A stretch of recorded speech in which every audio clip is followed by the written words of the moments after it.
Welcome investors, आप सभी का एक नए वीडियो में स्वागत है। तो ये काफ़ी एक इंटरेस्टिंग वीडियो होगा।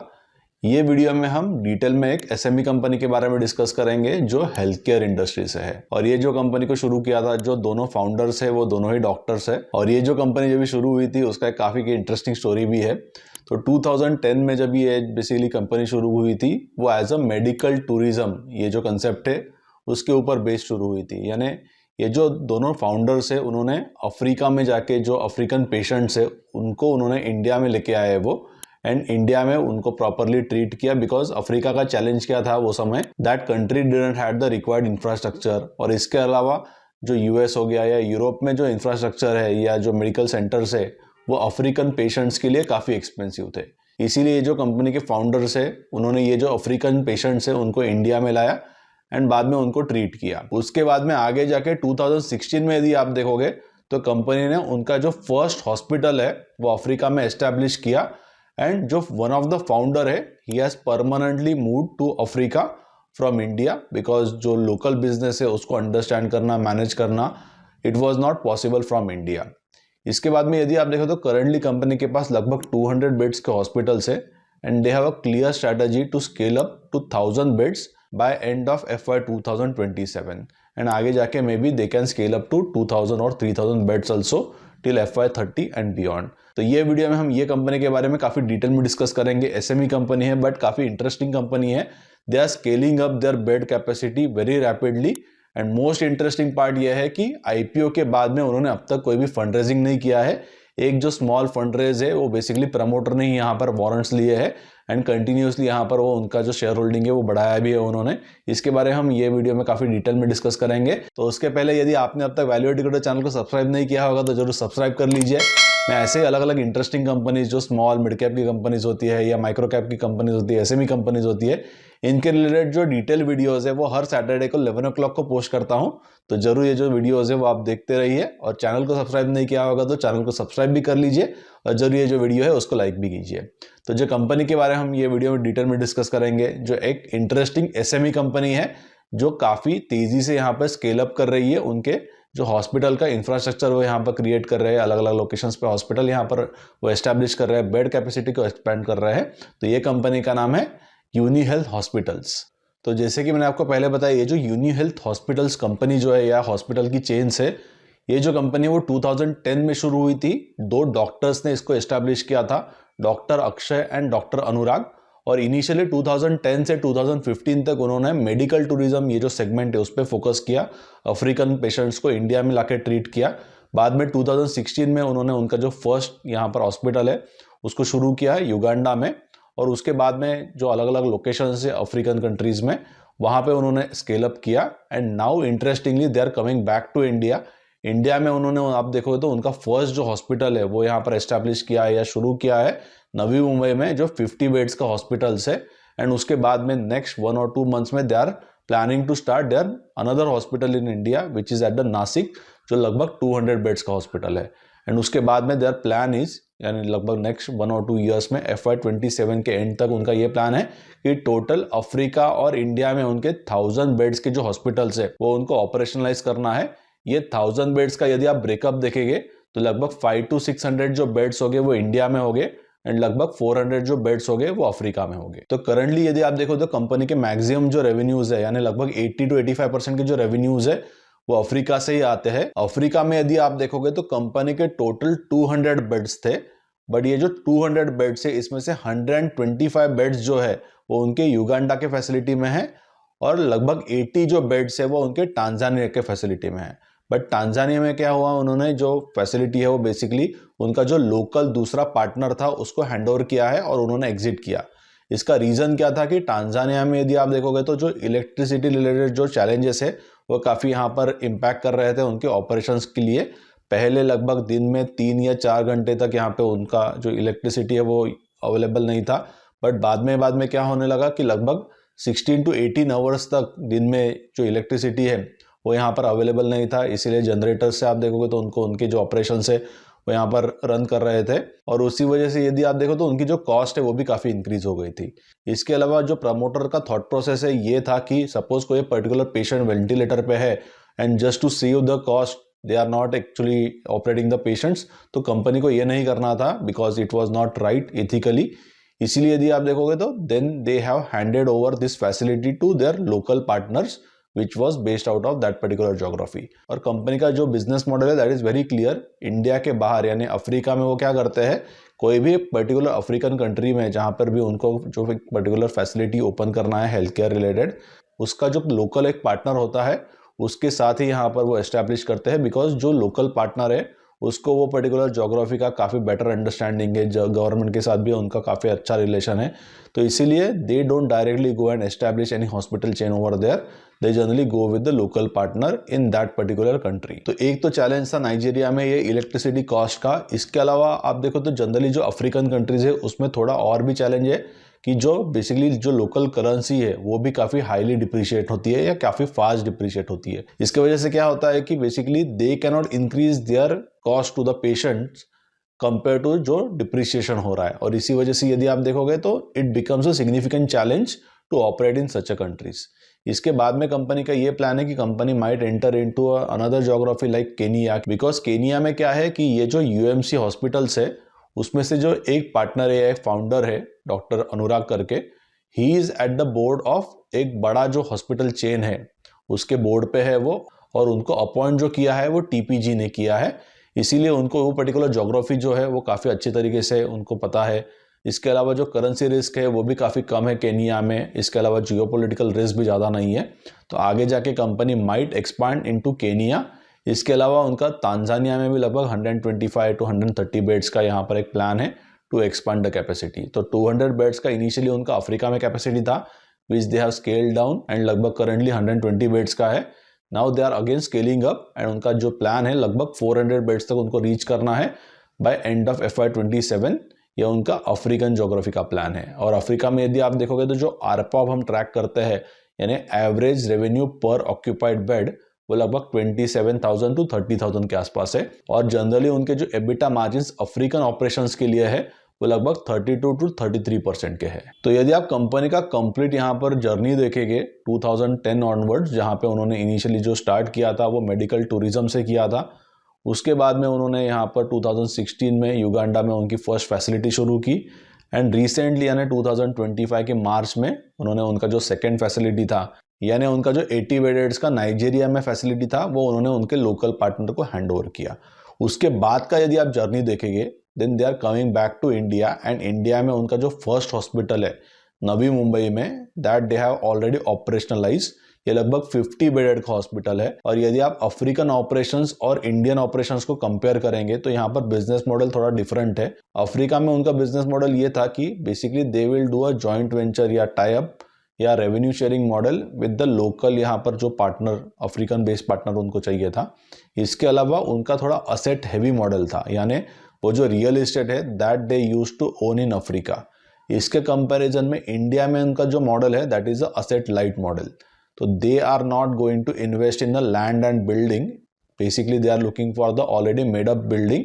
उसके बाद में they will restructure that building या जो इक्विपमेंट्स लगेंगे वो इक्विपमेंट्स को खरीदेंगे, यूएमसी का ब्रांडिंग करेंगे और उसके बाद में उसको ऑपरेशनलाइज करके रन करेंगे। That is their model in India. इसके अकॉर्डिंगली ही उन्होंने यदि आप देखो तो नवी मुंबई में 50 बेडेड का जो हॉस्पिटल है उसकी शुरुआत की है। It is already up and running. लगभग इसकी जो कॉस्ट गई है वो 15 टू 16 करोड़ की गई है excluding land and building, because land and building ये उन्होंने लीज पे लिया है और ये लगभग उनका इनिशियली 5 इयर्स का लीज है एंड इसके बाद में it will be keep on extending. इसके बाद में और एक ज्योग्राफी में वो करंटली फोकस कर रहे हैं विच इज नासिक ज्योग्राफी, जहां पर they are planning to start the hospital which is 200 bedded hospitals. इसमें भी मॉडल सेम है, it's a asset light model and land and जो बिल्डिंग है that they won't be owning, but जो hospital का infra है that they will be creating. तो first हो गया Mumbai, second is Nashik, third जो इंडिया की ज्योग्राफी है that they are planning to tap is Pune geography. तो पुणे में आगे जाके नेक्स्ट कपल ऑफ ईयर्स में कंपनी का ये प्लान है कि कंपनी को 2 हॉस्पिटल्स एस्टैब्लिश करने हैं। एक पिंपरी चिंचवड़ की ज्योग्राफी में होगा और दूसरा एक मेन पुणे में होगा। दोनों जो हॉस्पिटल्स हो गए वो लगभग 125 टू 150 बेड्स ईच ये जो हॉस्पिटल्स है that they are planning. So collectively 300 bed का जो प्लान है वो उनका पुणे में है। तो यदि आप उनका कंप्लीट प्लान देखोगे अब तक तो पुणे में 300 बेड्स, नासिक में लगभग 200 बेड्स एंड 50 बेड्स जो है वो नवी मुंबई में है। इसके अलावा कंपनी का जो नेक्स्ट एक्सपांशन का प्लान है, इसमें मुंबई में at different 5 to 6 locations they will B opening up boutique hospitals, जिसमें हर एक जो हॉस्पिटल होगा उसमें लगभग 50 to 75 बेड्स की जो कैपेसिटी है that they will be targeting. And generally यहाँ पर भी मॉडल सेम ही होगा, they won't be owning land and जो बिल्डिंग है, their focus will be majorly on putting up the equipments and running that facility. जो investment होगा वो मे बी कोई ट्रस्ट बेस्ड हॉस्पिटल हो सकता है या ट्रस्ट का कोई जगह हो सकता है, इसके अलावा कुछ CSR रिलेटेड फंड्स होते हैं, तो their focus is to take that land and basically hospital का जो बिल्डिंग होगा और उसको आगे जाके वो रैंप अप करेंगे। इसमें इंटरेस्टिंगली यदि आप देखोगे तो उन्होंने और एक डिवीजन उनका क्रिएट किया था उनके business related, which is related to consulting. तो 2016-17 में जब भी वो उनका फर्स्ट हॉस्पिटल बना रहे थे, तो वो समय में यदि आप देखो तो वहाँ पर भी एक बेसिकली उनको बिल्डिंग मिला था, वहाँ पे एक खाली बिल्डिंग था, सिर्फ स्लैब भी यहाँ पर डले थे अफ्रीकन रीजन में। तो कंपनी ने क्या सोचा कि instead of hiring the third party consultants basically to convert that bare shell building into hospital, उन्होंने उनका खुद का एक टीम बनाया जहाँ पर अलग अलग इंजीनियर्स थे, आर्किटेक्ट्स थे, and then they have converted that particular bare shell building into hospital. तो उसके बाद में प्रमोटर्स ने क्या सोचा कि ऑलरेडी ये तो टीम उनके पास था, so let's create a separate business division जो कंसल्टिंग रिलेटेड रहेगा और किसी और को हॉस्पिटल बनाना रहेगा, then they can use their in house team. इसका बेसिकली दो एडवांटेजेस है, एक तो उनका सेपरेट बिजनेस वर्टिकल बन गया जिसके अंडर करंटली उन्होंने लगभग 1300 जो बेड्स है उसके रिलेटेड अलग अलग टाइप का कंसल्टेंसी दिया है। और ये कंसल्टेंसी में क्या क्या आ जाता है कि डिज़ाइन आ जाता है, इंफ्रास्ट्रक्चर का प्लानिंग आ जाता है, इसके अलावा IT सिस्टम्स जो हॉस्पिटल्स में होती है उसका एस्टेब्लिशमेंट आ जाता है, इक्विपमेंट प्लानिंग हो गया या HR रिलेटेड सर्विसेज हो गया। तो ये उनका कंप्लीट एक सर्विसेज रिलेटेड या कंसल्टेंसी सर्विसेज रिलेटेड एक सेपरेट डिवीजन है। कंपनी को करंटली ये डिवीजन से बहुत ज़्यादा रेवेन्यूज नहीं आ रहे हैं, बट ये जो डिवीजन है it can basically give them the revenues in future in different ways. इससे क्या हो जाएगा कि एक तो उनका इन हाउस टीम बन गया है, तो जब भी कंपनी स्केल अप कर रही है फ्रॉम करंटली अबाउट 120 बेड्स के hospitals in Africa to total 1000 beds in next 2 years by end of FY27, तो उसमें क्या हो जाएगा कि ये जो सेम टीम है that will be responsible for converting that bare shell building generally for the Indian operations, because जैसे कि मैंने आपको पहले बताया कि इंडियन जो ऑपरेशंस हो गए that will be the asset light model. इसीलिए कंसल्टेंसी डिवीजन की जो टीम होगी they will be converting that particular building और bare shell building into completely operationalize and running hospital. इसके अलावा ये जो डिवीजन है उसका क्रिएट करने का और एक पर्पस था। इसमें यदि आप देखोगे तो जैसे कि उनका पूना में लगभग 650 बेड्स का जो एक हॉस्पिटल है, इसके लिए they are offering this consultancy services. तो जब भी ये जो हॉस्पिटल है वो कंप्लीट हो जाएगा एंड जो ओनर है they are not from the health care background और सपोज कोई ट्रस्ट है या कोई CSR रिलेटेड एक्टिविटी है, तो जनरली वो केसेस में क्या होता है कि ऑपरेशन एंड मेंटेनेंस के लिए they generally hire a new team या किसी को कॉन्ट्रैक्चुअल बेसिस पे देते हैं। तो their first preference will be companies like Uni Health जिन्होंने एक्चुअली कंसल्टेंसी दिया है to establish that complete hospital. तो इसमें उनका फर्स्ट मूवर एडवांटेज हो जाता है and later on they can get some projects like this where they have already worked as a consultant and later on that consultancy part can get converted into operation and maintenance or actually running that operations for that particular hospital. तो आपका natural question यही होगा कि why they are coming now in India and they want to scale up in India. तो यदि आप देखो तो अफ्रीका एज अ कॉन्टिनेंट के 2-3 बड़े रिस्क है। एक तो करेंसी का रिस्क, मैंने आपको बताया कि जो नाइजेरियन नायरा था वो काफ़ी डिप्रिशिएट हो गया था, लगभग 6 टाइम डिप्रिशिएट हुआ था। इसके अलावा जियोपॉलिटिकल रिस्क तो है ही। इसके अलावा और एक बड़ा चैलेंज है कि आपको बहुत बड़ा स्केल अफ्रीका में करना might be a very challenging, which is not that big challenge in India. Suppose India में आपको टोटल 3 या 4 हज़ार बेड लगाने हैं या अप टू 10,000 बेड्स भी लगाने हैं, तो वो इतना बड़ा चैलेंज नहीं है except the funding part. But Africa में क्या है कि आपको एक जगह पे you can not put may be 500, 600, 700 beds. आपको सपोज 1500, 2000 बेड्स टोटल लगाने हैं, तो you might have to diversify that in 6 to 7 countries. और दूसरा चैलेंज क्या है कि ये जो सारी 6 से 7 कंट्रीज है उसमें आपको ये देखना है कि करेंसी का रिस्क नहीं है या इसके अलावा जियोपॉलिटिक रिलेटेड कोई अनस्टेबिलिटी नहीं है। इंडिया और वो जो अफ्रीकन पर्टिकुलर कंट्री है उसके रिलेशंस अच्छे हैं। तो ये पर्टिकुलर सारे जो क्राइटेरियाज है वो फुलफिल करना माइट बी बिट ट्रिकी। इसीलिए कंपनी के मैनेजमेंट ने ये गाइडेंस दिया है कि there will be some plateau in number of additional beds capacity in Africa once they will reach about 1200 beds in Africa. तो अभी तो कंपनी के सिर्फ 120 बेड्स है युगांडा में, तो 120 से 1200 जाना है, 10 टाइम्स तो वो स्केल अप इजीली कर सकते हैं अफ्रीका में। उसके बाद में their focus incrementally would be more on India as a geography. यदि आप कंपनी की बैलेंस शीट देखोगे तो उसमें आपको दिखेगा कि उनका वर्किंग कैपिटल जो है वो काफ़ी स्ट्रेच्ड है, मोर देन 200 डेज का आपको रिसीवेबल दिखेगा। यदि आप यही वर्किंग कैपिटल या रिसीवेबल डेज कंपेयर करोगे कोई भी दूसरे हॉस्पिटल के साथ, जो इंडिया बेस एक हॉस्पिटल की चेन है, तो आपको ये जो नंबर है वो काफ़ी बड़ा दिखेगा। तो इसका क्या रीज़न है, लेट्स अंडरस्टैंड दैट।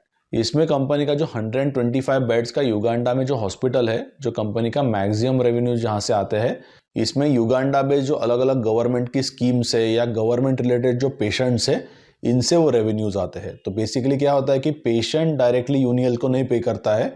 जैसे कि युगांडा की एक डिफेंस रिलेटेड डिपार्टमेंट है, युगांडास पीपल फोर्सेस करके, तो यहाँ से भी काफ़ी आप देखोगे तो रेवेन्यूज आते हैं।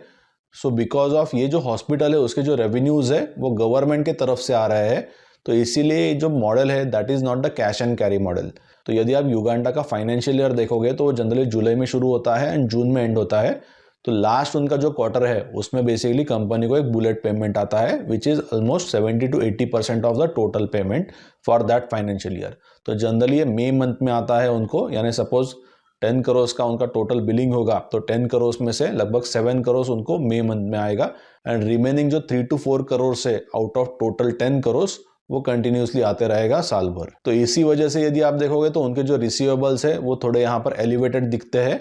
इसके अलावा इंडिया में जैसे कि प्रधानमंत्री आरोग्य योजना करके योजना है जहाँ पे आपको इंश्योरेंस मिलता है, वैसे ही युगांडा में आप देखो तो नेशनल इंश्योरेंस फंड करके है, यहाँ से भी लगभग आप देखो तो कंपनी को कुछ लगभग 20 to 30% के रेवेन्यूज आते हैं एंड इनका पेमेंट साइकिल थोड़ा बेटर है, लगभग 70 to 100 डेज में यहाँ पे कंपनी को डिसबर्समेंट आता है from that particular insurance company. तो इसीलिए कंपनी का वर्किंग कैपिटल यदि आप कोई भी इंडियन हॉस्पिटल बेस्ड जो एंटिटी है या चेन है उसको कंपेयर करोगे तो ज़्यादा दिखेगा, but as company is coming back to India and scaling their operations in India, ये जो वर्किंग कैपिटल का चैलेंज है या जो रिसीवेबल डेज का चैलेंज है, यहाँ से इंक्रीमेंटली जो रिसीवेबल डेज हो गए वो आगे जाके कम ही होने वाले हैं गोइंग फॉरवर्ड। एंड मुझे लगता है कि यूनिहेल्थ के जो प्रमोटर्स है they are very passionate about their business, और इसीलिए यदि आप देखोगे तो उन्होंने 160 रुपीज़ में कुछ वारंट्स भी लिए हैं लगभग 10.5 करोड़ के। जो एक प्रमोटर है he has already shifted permanently in foreign geography which is country like Uganda to actually manage the operations at that particular country. तो मुझे लगता है कि promoters are very very passionate about their business and इसीलिए हमारा जो sprint philosophy है value educator का, इसमें से जो लास्ट कीवर्ड है विच इज़ टी, इसमें हम देखते हैं कि ट्रस्टेड मैनेजमेंट होना चाहिए। That means the management should be very passionate about their business and that's why they can actually able to scale their business. तो ऐसे ही अलग अलग जो स्टॉक्स है वो हमने इमर्जिंग टाइटन्स और टाइनी टाइटन्स के जो सर्विसेज है उसमें आइडेंटिफाई किए। इसके जो डिटेल्स है आप मेरे वेबसाइट पे जाके देख कर सकते हो, और यदि आपने अब तक इमर्जिंग टाइटन्स या टाइनी टाइटन्स को सब्सक्राइब नहीं किया होगा तो जरूर सब्सक्राइब कर सकते हो। We are the SEBI registered research analyst. तो जरूर आप सारे डिटेल्स जो है मेरे वेबसाइट पे जाके चेक कर सकते हो। आपको यहाँ पर बाय होल्ड या सेल के सारे रिकमेंडेशंस मिलेंगे, अलोकेशन के डिटेल्स मिलेंगे आपको। तो ये जो सारे रिकमेंडेड स्टॉक्स है उसके रिलेटेड आपको बहुत सारे डिटेल्स मिलेंगे। तो इसके रिलेटेड आपको और भी जानना है तो आप मेरे वेबसाइट पे जाके चेक कर सकते हो, या valueeducator.com पे जाके आप मुझे कॉल भी कर सकते हो। वहाँ पर मोबाइल नंबर मेंशन्ड है and we will solve all your queries whatever you have related to investments in small cap companies, micro cap companies और SME companies. You can definitely reach us at any time. तो मुझे लगता है कि जो यूनिहेल्थ का business model है वो काफ़ी इंटरेस्टिंग बिजनेस मॉडल है। जो प्रमोटर्स है दे आर वेरी पैशनेट, और मुझे लगता है कि काफ़ी अर्ली स्टेज पे ये अपॉर्चुनिटी है। We have to see next 3 to 4 years 5 years में यहाँ पर क्या स्केल अप होता है और कैसे एग्जीक्यूशन होता है। मुझे लगता है कि काफ़ी इंटरेस्टिंग अपॉर्चुनिटी इनिशियल फेजेस में है। ये कोई रिकमेंडेशन नहीं है। You can consult your financial advisor before initiating any position, और you can also reach to us, we are a SEBI registered research analyst. तो यदि आपको यूनिहेल्थ का ये डिटेल वीडियो पसंद आया होगा तो जरूर इसे लाइक कर दीजिए, मेरे चैनल को सब्सक्राइब कीजिए और बेल आइकन पे क्लिक कीजिए ताकि ऐसे जो वीडियोस है वो आपको आगे जाके भी मिलते रहे। और ऐसे ही एक इंटरेस्टिंग कंपनी के साथ हम नेक्स्ट सैटरडे को 11 o'clock को मिलेंगे। तब तक मेरे जो बाकी वीडियोस है वो आप जरूर देखिए और आपके फ्रेंड्स और फैमिली के साथ भी शेयर कीजिए ताकि उनको भी काफ़ी एक इंटरेस्टिंग अंडरस्टैंडिंग मिल जाएगा।